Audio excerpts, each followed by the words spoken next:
all that affected by either rotation or fertility, and that was reflecting what was happening before, as far as we started off with quite a bit of fertility and moisture.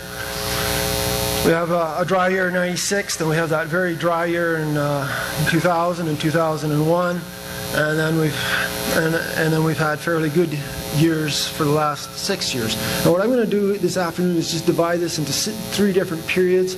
We can call that first period maybe the adjustment period. The second period is that extreme drought period, as well as perhaps continued adjustment.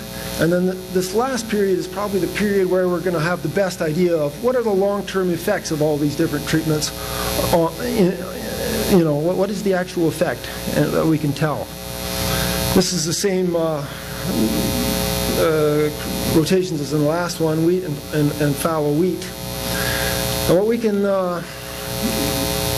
first want to make a couple notes. Here's the wheat, continuous wheat rotation, and initially it had much higher yields than any of the fallow wheat or the unfertilized treatments. And here, I just make note that the fallow wheat rotation, I've divided those yields. These are all bushels per acre per year. The fallow wheats, I've divided them by 2, so everything's on an annual basis.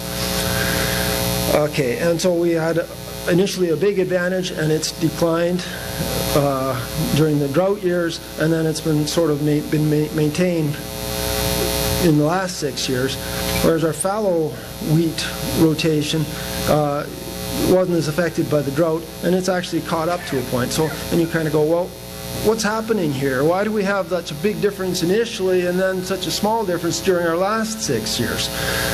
A couple of things. One is that we did have some extra moisture and nutrients available initially, and so we can see that that's one reason why we had some good treatments here.